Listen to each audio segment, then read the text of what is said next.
What is going on, everybody? Welcome back to TTP Ravens Media, bringing Ravens content every single day. And we are back.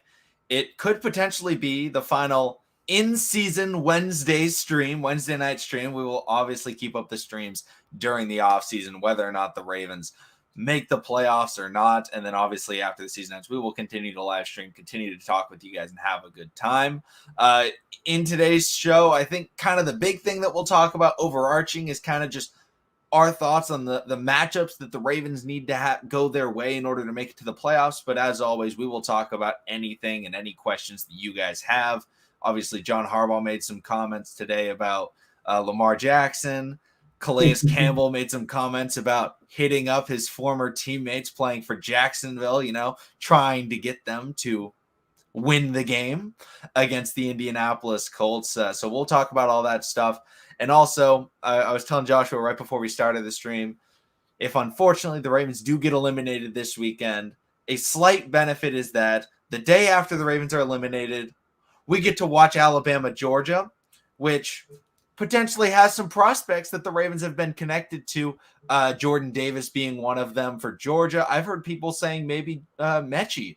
Also, Alabama has a defensive back that has been connected to the Baltimore Ravens. There's been a lot of Alabama guys, Ozzie Newsome still, his influence still affects the Ravens in that Alabama draft. So hopefully we're watching the Ravens in the playoffs and we get to watch the college football playoff championship, but we will see.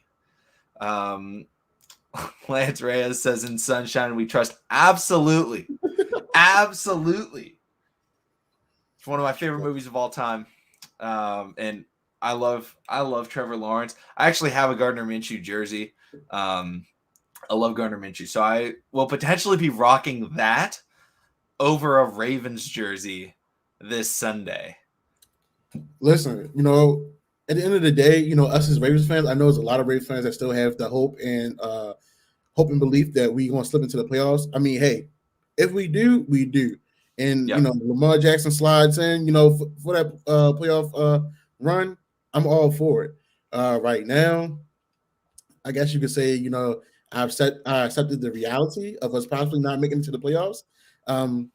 At this point, I have been, pushing for, Snoop stock to rise. At this point, I would love for him to be a trade talking point in this year's offseason for add another draft piece, because you got to look at it. If we're sitting at 17 or maybe even 20, that's like 10, 12 other teams that need a quarterback.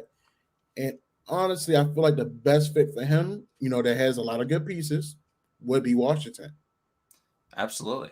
I do love the Washington Tyler Huntley potential. I think it would be a great spot for him just to get a shot at a year, because they tried out Heineke this year. Yeah. Heineke's not that good. I think he could be a decent backup. I think he did a great job in that playoff game against the Buccaneers. Almost had them. I can't remember if he was going into overtime or winning the game at the end of the game. And unfortunately wasn't able to pull it off, but they give him a shot. And I feel like they'll give another guy a shot. And maybe Tyler Huntley could be that young asset they give a shot, depending on, where they're sitting in the draft and things like that. Lisa, how are you doing tonight? Lisa asks, Lisa says, hey guys, let's send Big Ben on his way out with a loss. What say you? Not only a loss, but a loss with Terrell Suggs in the building. The Big Ben killer. That's the way I'm looking at it. For this, it's great for, Big Ben send off. Then you got Terrell Suggs, the main one that loved having those in the moment conversations at the big sack, or jumping up and getting an interception. Doing something miraculous and wild.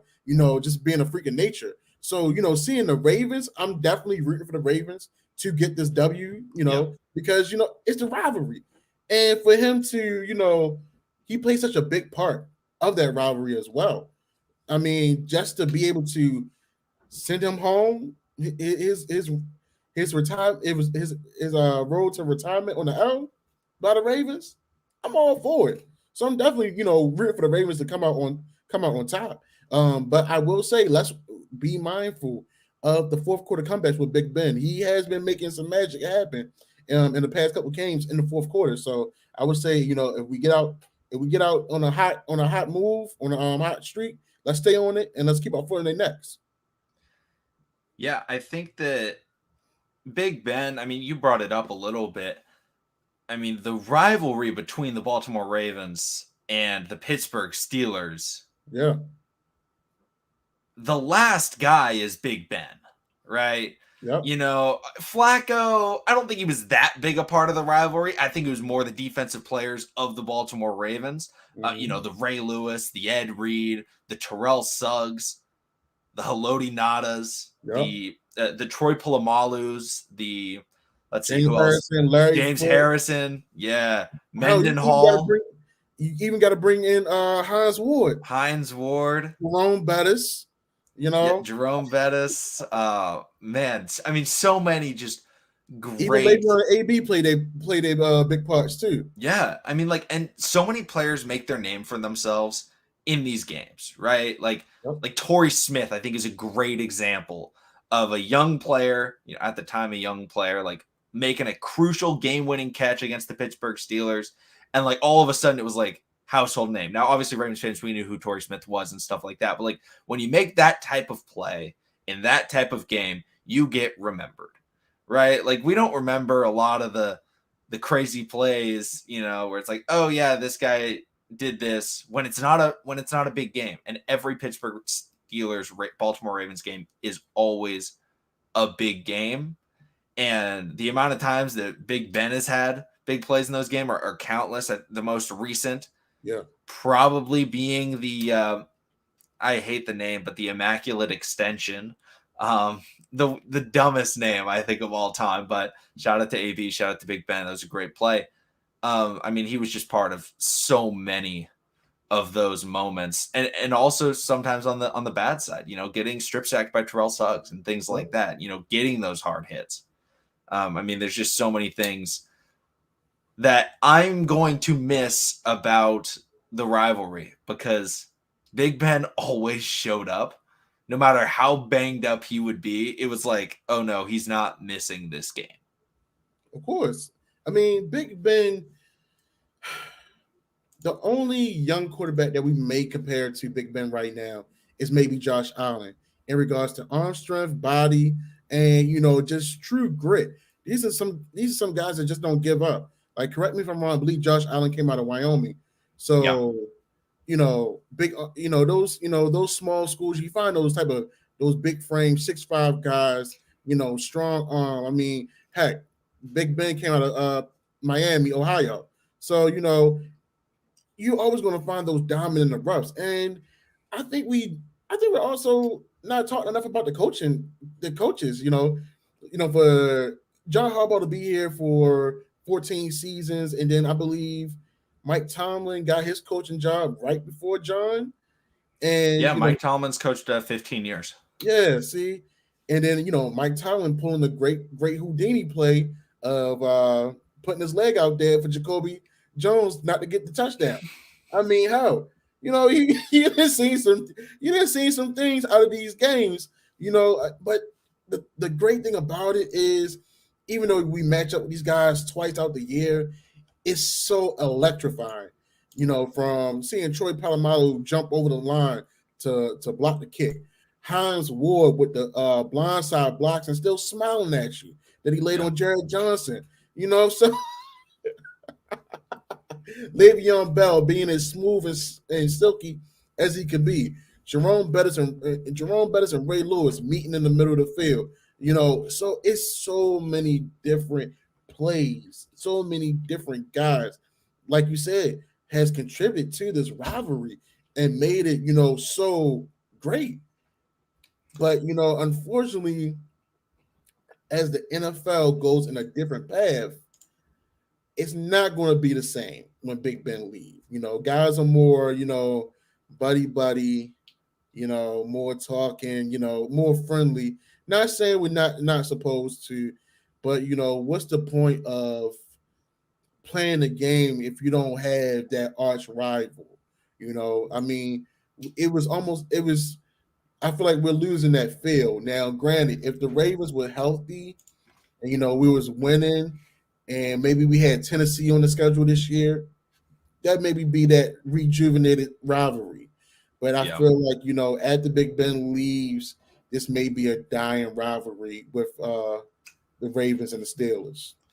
Yeah, and I think not dying rivalry in terms of like, oh, they won't be rivals anymore. Just like the tenacity Yeah, and the intensity, the hatred game. between the Yeah, teams is going to become less so because it's just, I mean, the modern era doesn't allow for the hits. And I mean, I can't remember who got hit, but someone got hit one time and the ball flew up like 20 feet in the air, right? Like, yeah. that's not happening anymore. You're getting suspended and fined $1 million if you're doing that type of stuff. So it's like, I mean, it's going to be really sad to miss. But you brought up Tennessee, and I think this is a good thing to bring up. Who are the Baltimore Ravens most likely to play if we make the playoffs? Kansas City, Buffalo, or Tennessee? So, looking at the standings, Tennessee holds the tiebreaker over Kansas City. They have the top two records in the AFC. The Titans, they play against the Houston Texans. That's I an easy expect job. them to win that game. Kansas City plays against Denver. That is a difficult game, I believe. However, Denver does not have a chance to make the playoffs anymore. So I feel like with that, it'll be much easier for them to win rather than it being a situation where if Denver, playoffs on the line, then maybe they could pull off the upset, but I don't think they're going to be in it. So honestly, I think Kansas City ends up in that 2 spot and the Ravens would be playing against Patrick Mahomes in the first round if they were to make the playoffs. Whole Well, lot of other things got to go into this first, but it would be against Mahomes, I think. if that was to happen, Tyreek Hill did say to Anthony Averett to keep that same energy in the playoffs. Terry Hill also said they'd win 7 Super Bowls, so Man, that would be a tough one, especially with everything that's going on with the team. Like, I'm not going to automatically rule them out.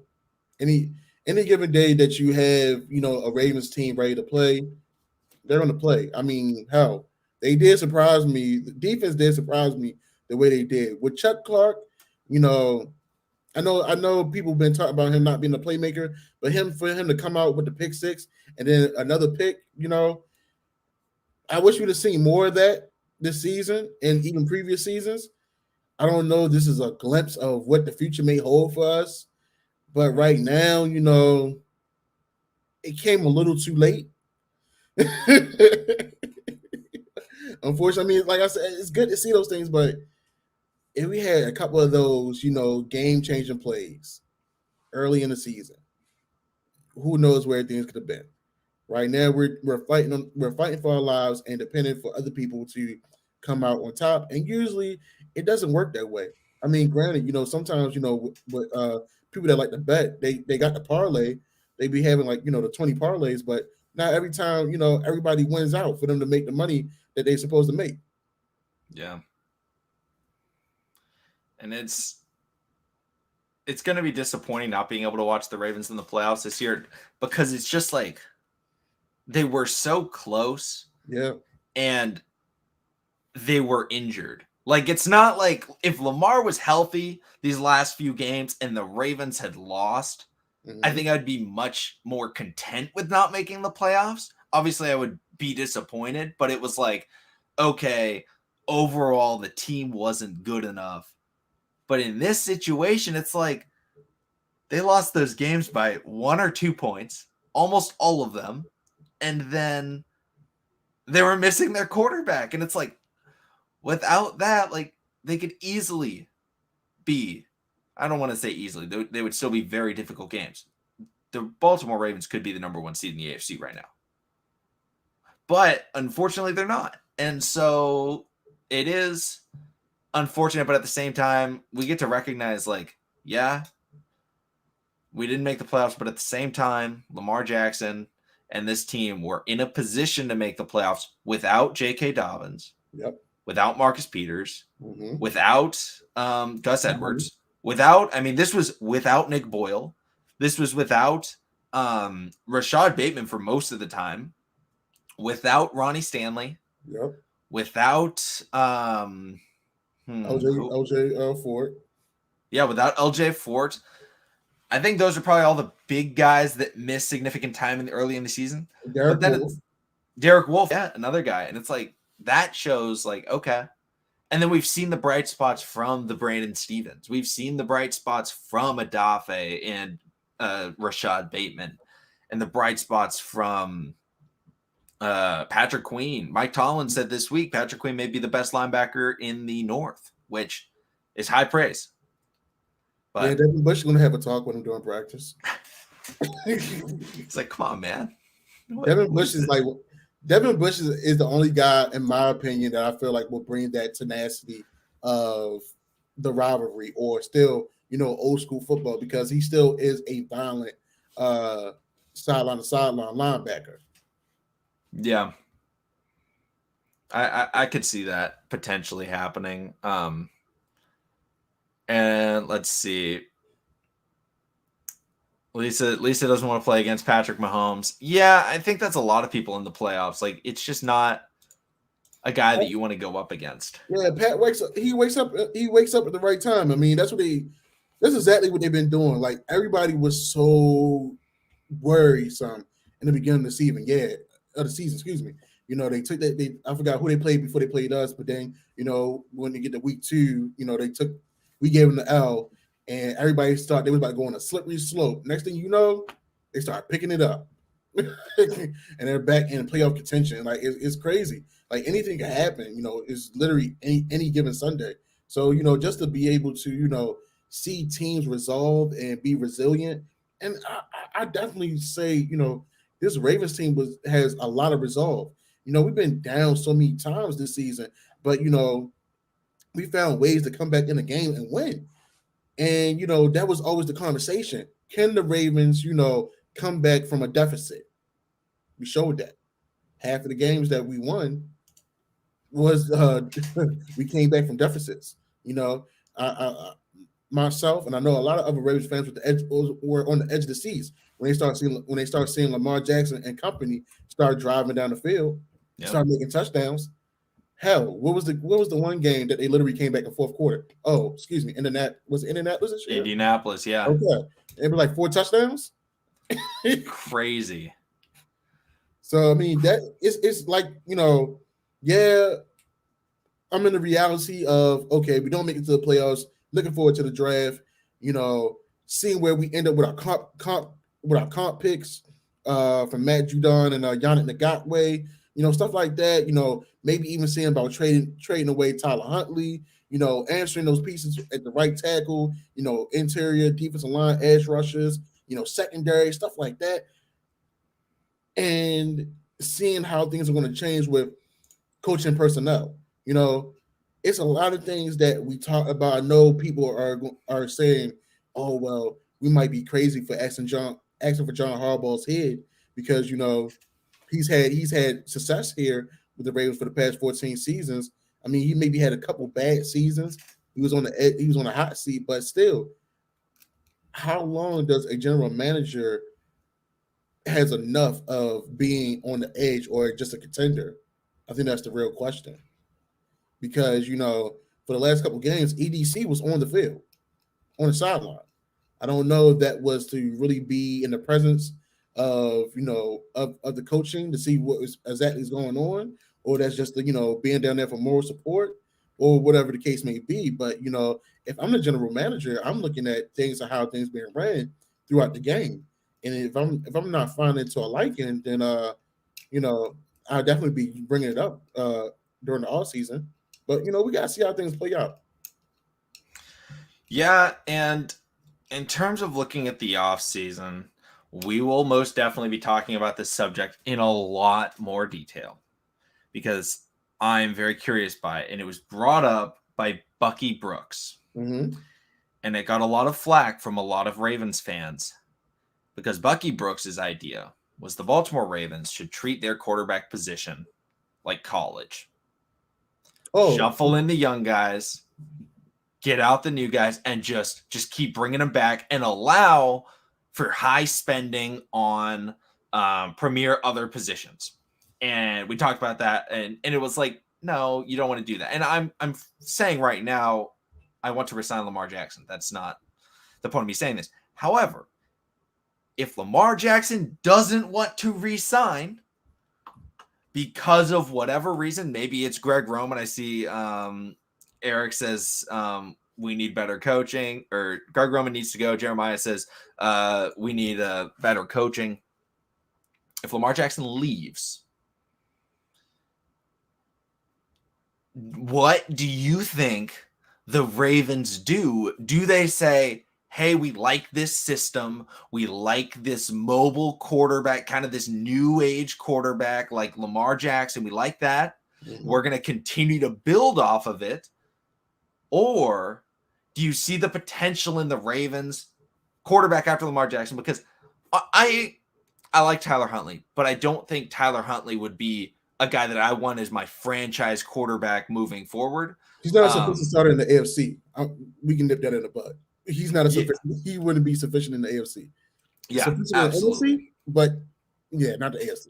So it's like, do you think the Ravens would then look at it and be like, okay, unfortunately Lamar left, but here's some great kid that's coming out of, whatever school. I know Louisville has a really good, kind of similar to Lamar Jackson quarterback. If they was to go for Malik, I'm not watching football no more, because you know why? Why? Greg Roman is staying. Greg Roman is staying. and honestly, when you look at Louisville's playbook, it is nothing like our playbook. Yeah. So that's why I always say, why not try to reach out to the coach from Louisville that knows how to run these systems and let these young men flourish? I mean, granted, yes, it is college, but some of these college guys have transitioned over to the NFL and done pretty good. One of the issues I see with that is I'm in full support of bringing it. It's Bobby Petrino, right? Yeah, coach. Yeah. I don't think he would accept a offensive coordinator job. So it would be a head coaching job. I don't mind making him a head coach. And I'm okay with that, honestly. I think I would be okay with that if the Ravens decided to go in that direction.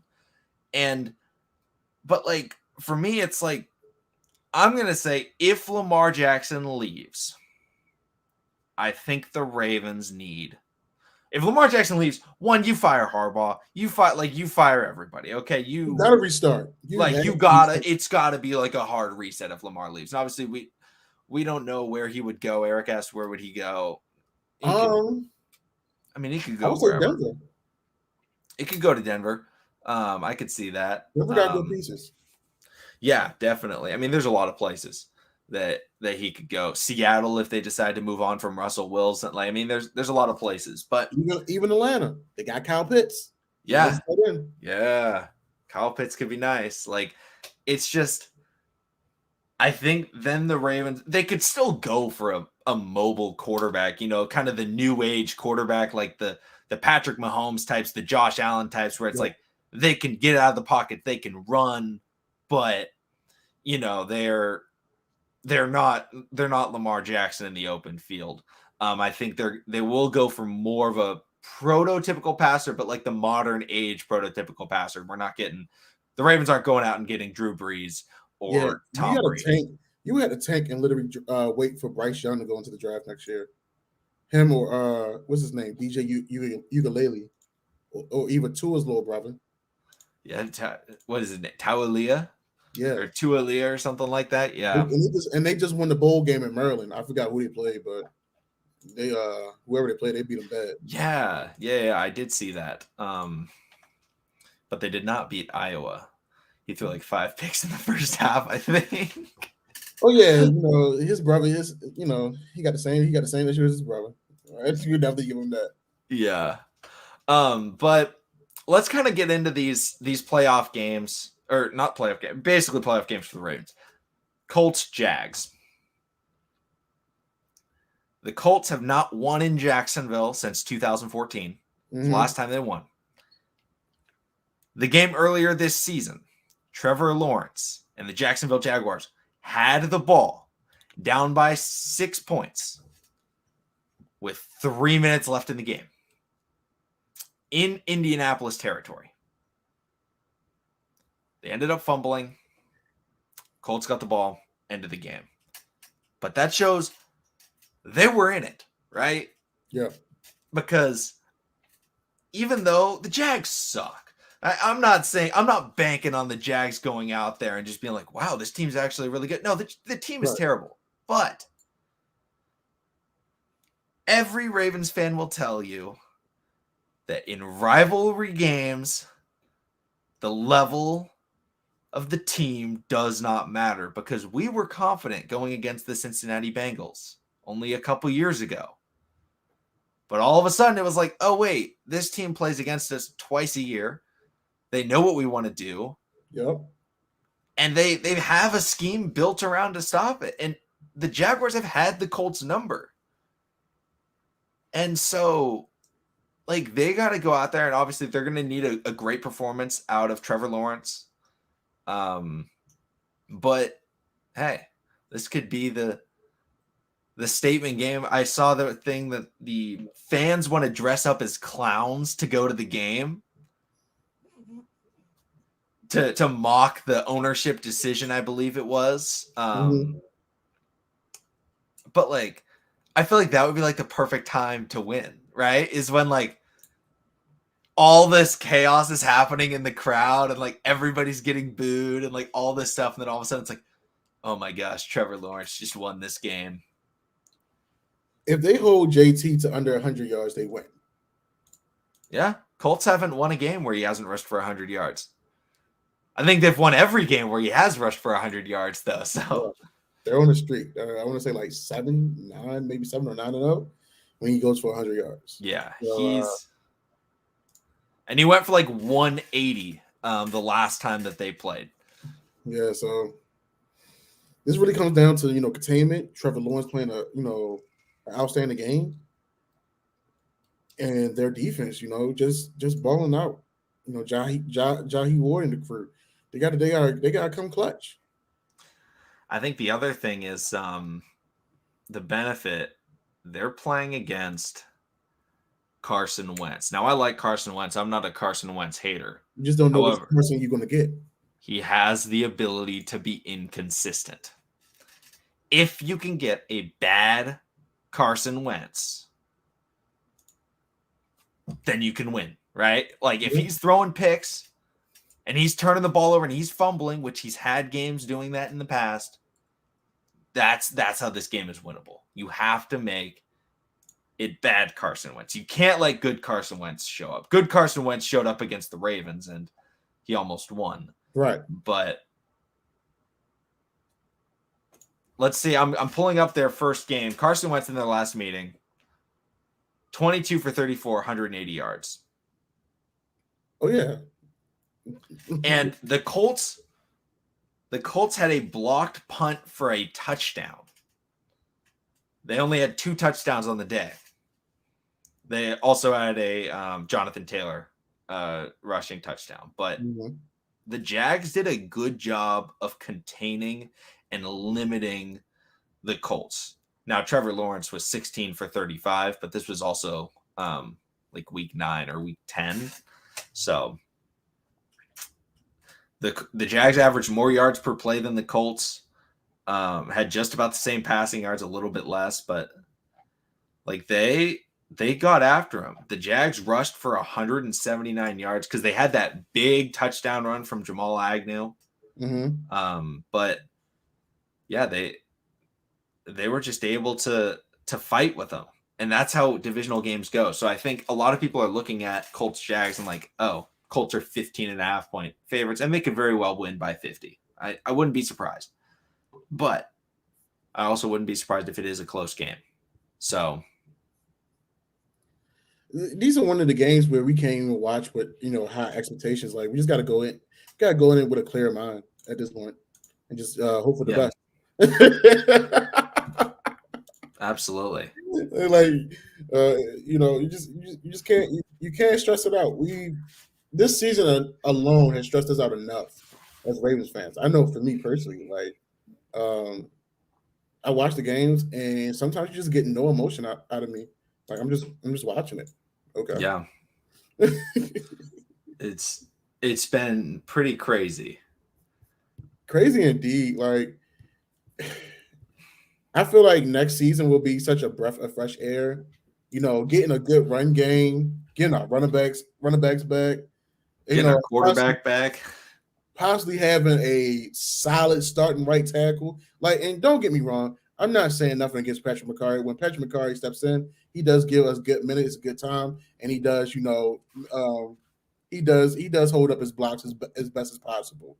You know, not going to take that away from the man. And just but he's so valuable because you can put him, on anywhere on the offensive line.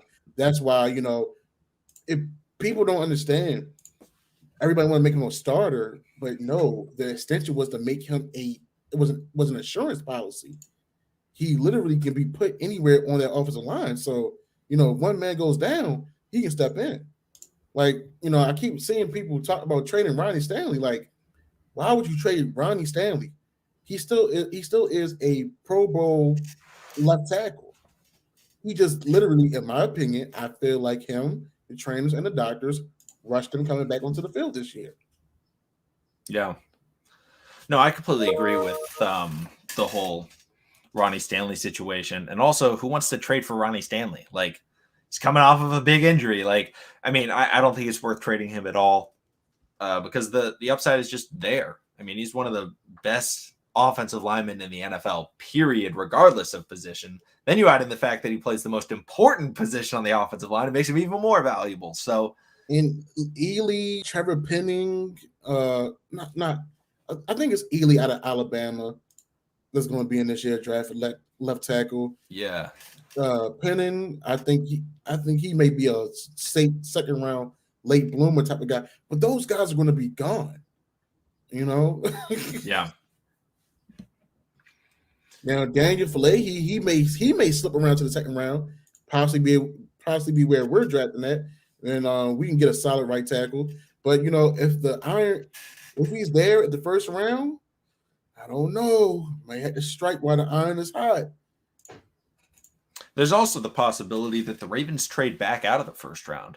Maybe they're sitting there and they're like, you know what? Let's get another second and draft Falele. I still can't pronounce his name. Yeah. And go after maybe there's a couple corners sliding or something like that, like couple guys that they really like. Hopefully Ahmad Gardner, but maybe some guys are slip at the Ravens are like, hey, you know what? And maybe they don't trade back into the second round, but they trade back into the first round and get, hey, we have pick 26 or whatever, and you could still get, I mean, a really good player that could drop. And Lance asked, do you think Gardner is dropping? I think Gardner can drop because I don't expect him to run a great 40. Like he's projected to run in like the 4.5 40-yard dash times.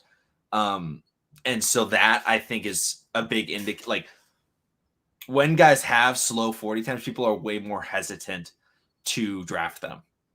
Like we see like guys fall all the time because of their 40 time. Look at Orlando Brown Jr. Yep. Look at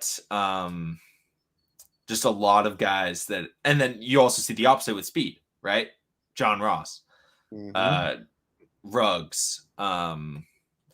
Who else was really fast that got way overdrafted? Oh, Baltimore Ravens fans, you may know this guy's name is Brashad Perryman.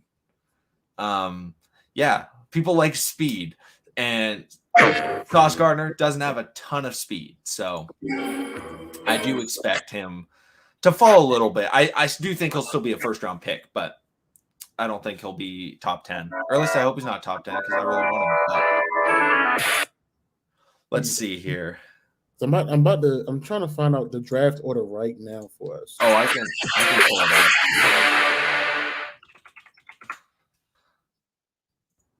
On a Tankathon right now. Okay, the Ravens are picking at 16 right now. Still? Oh man. Yeah. I think I saw something. The Ravens have like a 3% chance of picking at pick 14. That's the highest pick that they can get. That's going to be solid. Yeah, so I'm just looking like how many teams are looking for a cornerback ahead of us. Ooh, the Jets got 2 picks in the first round. So they could Yeah, get, it's but the the thing is, benefit is mm, Cleveland won't draft corner, Denver won't draft corner. Um, and so those are two guys right in front of us right now that I fully don't expect to draft a corner because Cleveland they just drafted Greg Newsome, yeah, and then Denver they just drafted Pat Surtain, and they have Bryce Callahan, and they have somebody else I can't remember his name. Um, but yeah, I don't expect them. Carolina, don't expect them to draft a corner. I would probably think that they're going to re-sign Stephon Gilmore, and then they also have J.C. Horn right. That would be the smart thing. coming back. Giants could maybe draft a corner, um, but no, the Ravens could have one of the top first three corners drafted. So, I think it's definitely possible, and I'm going to look at the big board for cornerbacks and see where people fall. Right now, it's Derek Stingley, then Andre Booth, and then Ahmad Gardner, Andrew Booth, and then Ahmad Gardner in the rankings. So a lot of guys that are potentially be a stud. And that's what we've been saying. Like this year's draft can go so many different ways. And then on top of that, if we do the extension for Lamar Jackson, I feel like with every draft pick, you literally have to hit the target. And we've been doing pretty good, getting good talent out of these previous draft years. I mean, everybody has almost everybody, that's made it on the 53-man roster has played an intricate part and, given solid minutes. So, this year is, in my opinion, is very crucial.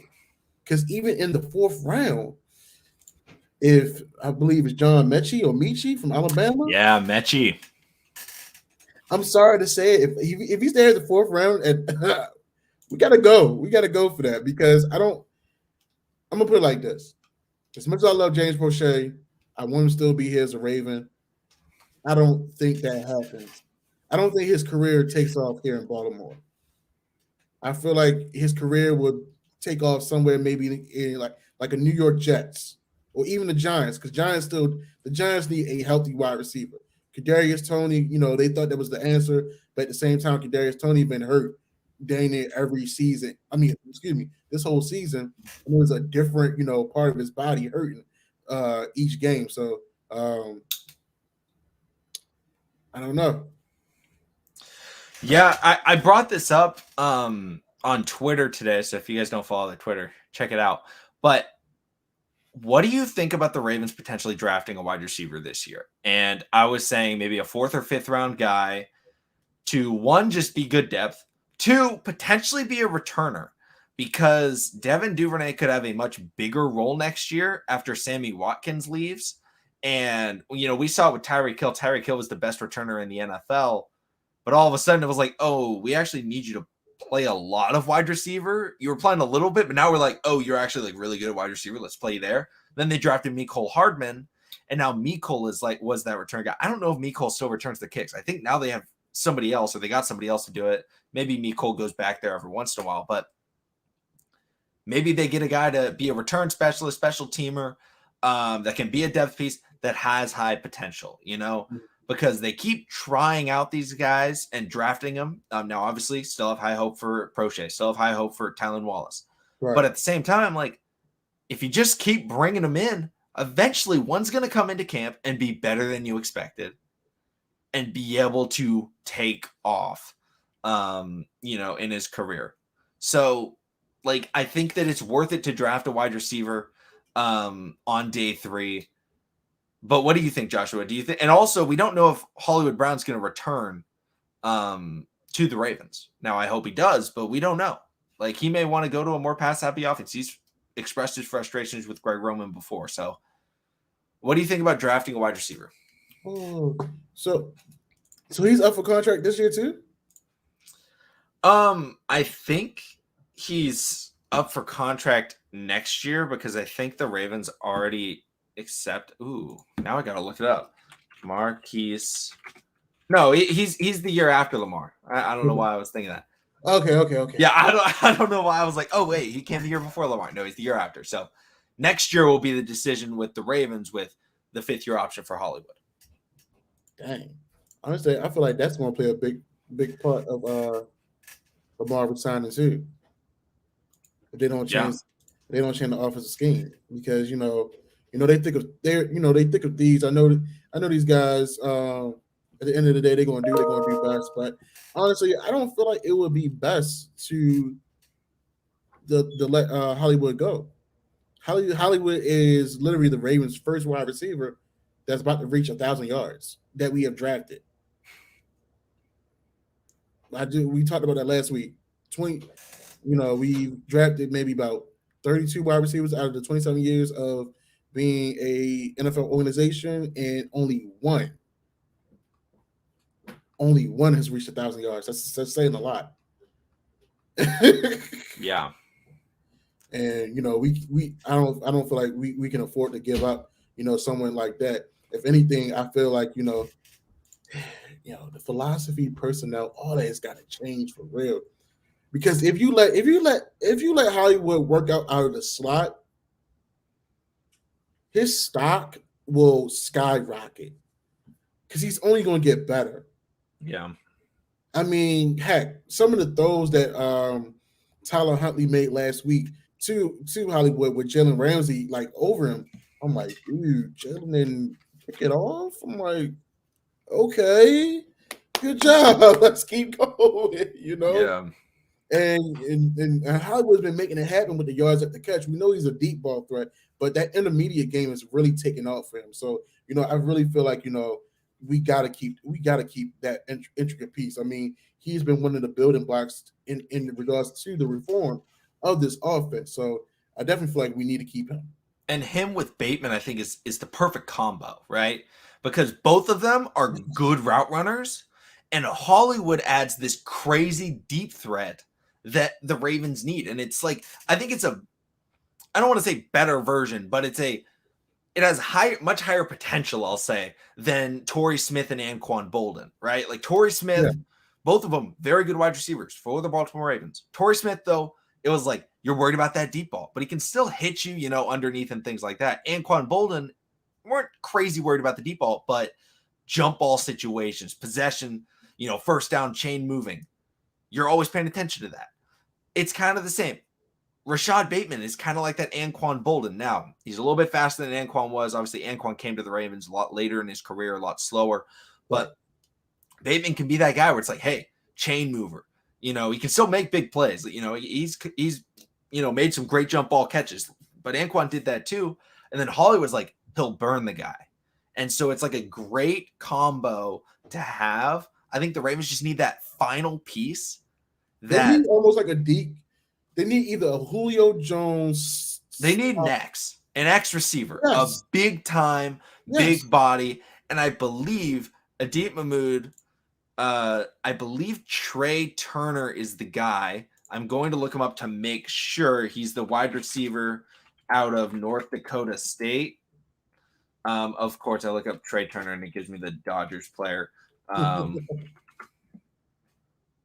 Virginia Tech. Trey Turner is Virginia Tech. There is a wide receiver out of North Dakota State that is a sleeper wide receiver in this draft. I do have to check out Trey Turner, though. I don't know anything about him. I will look into him.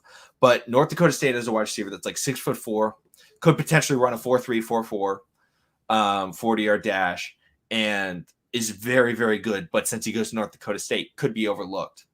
That type of receiver, the Ravens need. The better Boykin, right? You know what? In the crazy world, you got Rashad, wide receiver number one. You got Hollywood in the slot. Then you have a big body X wide receiver. And on top of that, you got Mark Andrews.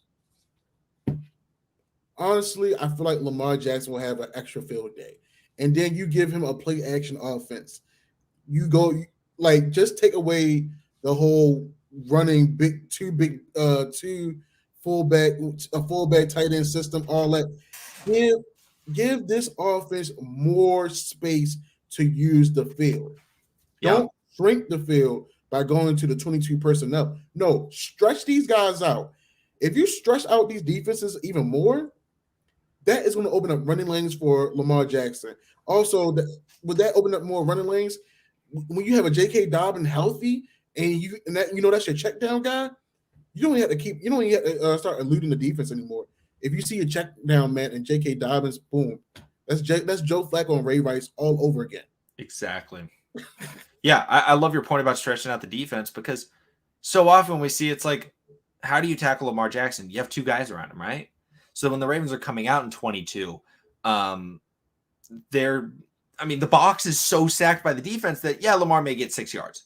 But Lamar tries to run, and it's like, oh, there's a bunch of guys there. When it's all spread out, we see what happens. Lamar, when he scrambles up the middle, all those types of things. When it's one-on-one, Lamar makes them miss. Like 50% of the time he makes the first guy miss. Like it's a ridiculous rate. It's unbelievable how often he makes people miss. If you have the defense spread out, not only can Lamar make people miss, we see JK make people miss. We'll see Gus Edwards run people over. Yep. Heck, we'll see Mark Andrews run people over. We'll see Hollywood outrun people. It's when Hollywood gets tackled when it's two guys, and then Hollywood goes down. Rashad Bateman, we've seen him fight through contact. Devin Duvernay will lower the shoulder and run through you. Like, get it to one-on-ones and because we talked about it a lot in the offseason, Joshua, why we were so excited for this team before all the injuries. It was like all of the guys can make plays in space. And that's what we need. Exactly. And I know, oh, gee. I see someone say, spend the money on offense like signing Allen Robinson or Chris Godwin, both free agents soon. Let's go. A lot of money. A lot of money, but also is a reason why Allen Robinson didn't come to Baltimore. Is because we are a first run heavy style offense. You're taking away from a 6'3" wide receiver that can run like a 4-3-4-4. That's going to see less touches. Some guys are not willing to give up their touches. I mean, heck, people start losing their minds when they saw. I made a video on this year on how Juju was the number one wide receiver that I wanted the Baltimore Ravens to sign. But you know what? He kept true to his team. He did. You can't do nothing but respect that. Yeah. With Juju, I feel like he could have definitely been an addition to the slot, but it's like you got kind of two slot guys out there with Juju and Hollywood.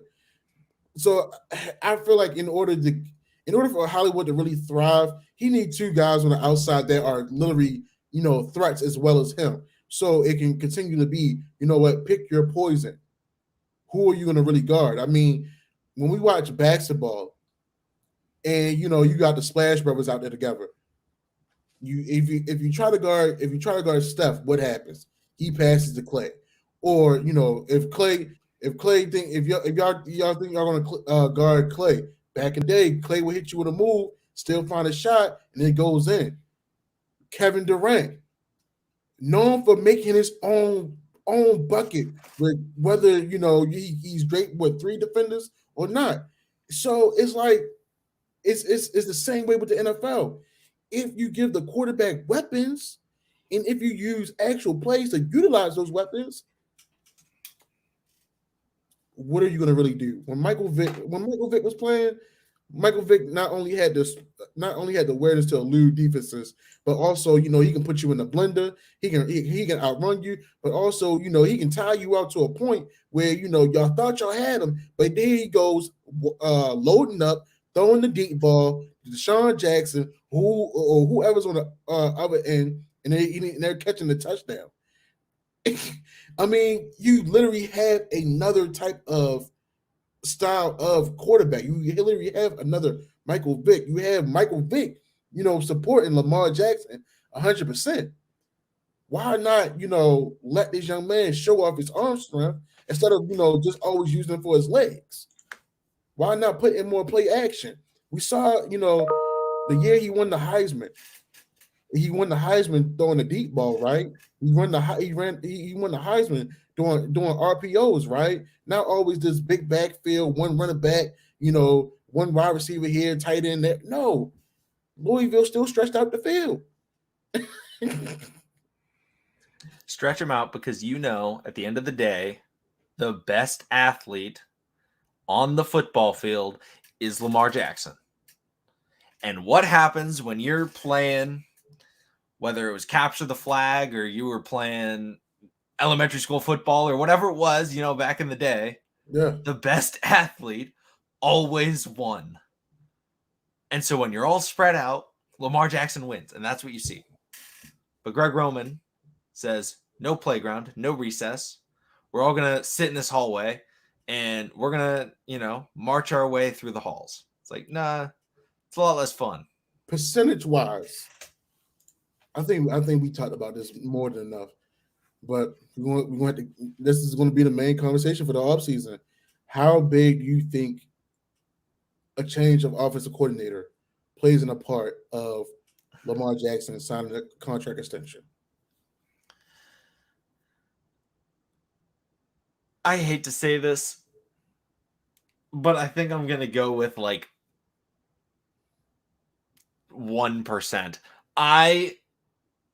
The only way that I see it actually making a difference is if we bring in like a new offensive coordinator that Lamar loves. Like if we brought in Petrino or something like that Yeah. like Lamar has a good relationship with.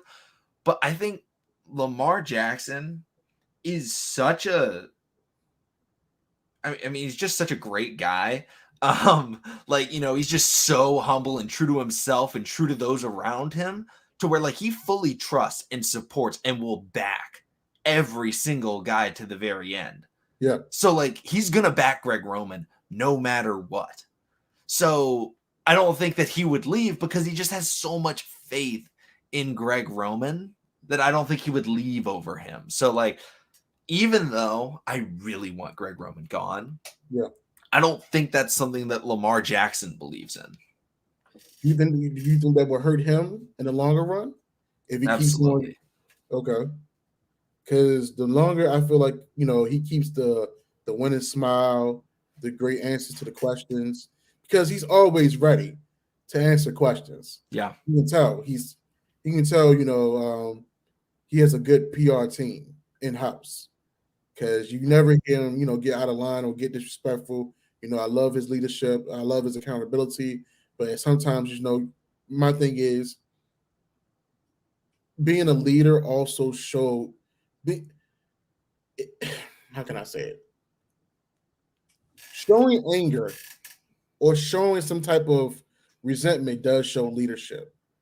It means that you actually are true to yourself because you don't want to follow someone with ideologies that they don't actually believe in. I think Lamar Jackson has got enough in front of in the press conference that he's conditioned himself to believe that Greg Roman is the answer. Now, there's been some times, in some press conferences after the games or during the week where he has expressed a little bit concern, where he has say, "Oh, we have more plays, stuff like that," but he always catches himself. And I think I know why, because he will be highly scrutinized if he started speaking out on certain things. Because you had the Stephen A. Smiths talking about his play, and then now you want to blame it on the play calling? Don't do that. Let's talk about your play. You'll have the Skip Bayless, flipping the switch on him, stuff like that. And I get it, but Lamar, in order for you to continue to grow in this NFL, and I know you want to prove that you are a passing QB, which you already are, you gotta let go of this dead weight. You got what you got out of him for these past couple of years. Yeah. Greg Roman, I feel like it's time for us as an organization to move on because he's not going to get creative. He's not going to open up the vault. He's not going to do anything better. I mean, how? Even with all the injuries, the only time he's changed the personnel is with Josh Johnson and Tyler Huntley inside the game.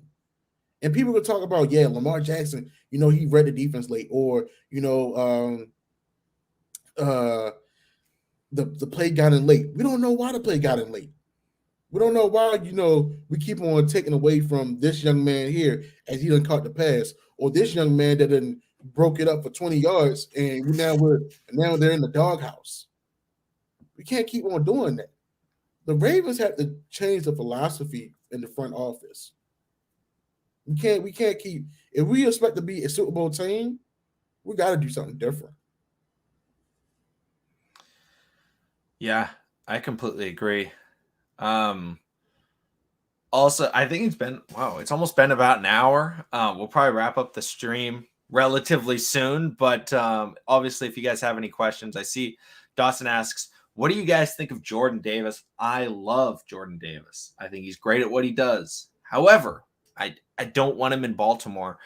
I just am not. I don't think that the way that the NFL is right now, spending that high of draft capital on a nose tackle that can only play like 35% of the snaps isn't going to be worth it. Now, I'm okay with the Ravens drafting a nose tackle if they get him in the 4th round or something like that, where it's like, hey, yeah, he's a good nose tackle. He's just, 6'2", 330 pounds. And it's like, yeah, boom. He plugs the hole. He does his job. I'm like, okay, that's fine.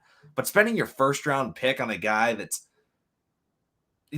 really just not going to make a huge impact on the season. Like, nose tackles really don't play. Like, how often do we see Brandon Williams making big plays? It's like, it's That pretty era is rare. gone. Unfortunately, that era is gone. Like Yeah, right now, same thing. Jordan Davis is a monster. He'll be a great addition to any team. But right now, we need one of those, hybrid style of defensive linemen where we can line on the edge and really get to the ball.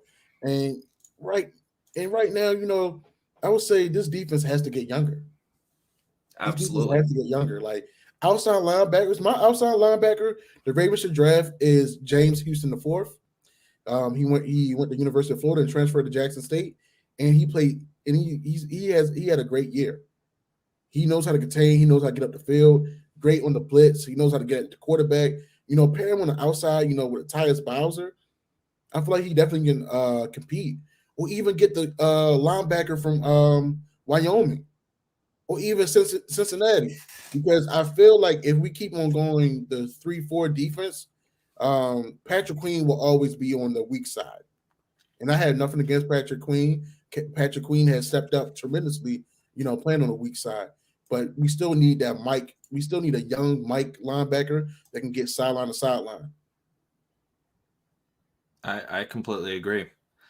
Um, I see some other guys bringing up names. Obviously, guys, we will be doing a lot more scouting and things like that, getting much more into the players. I don't know a lot of them right now. Big deep diving. Yeah, we will be going very, very deep. We will go into the 6th, 7th undrafted players, most likely going all out on all the positions relevant to the Ravens. So it should be a lot of fun. Very excited to start doing that. But I think that's about a good spot to wrap it up. Ben, just about an hour. Thank you guys so much for coming in. Bringing up great points. Not just talking with us, talking with each other. We love to see that in the chat as well, because it just shows that we're just bringing you guys here to talk Ravens football.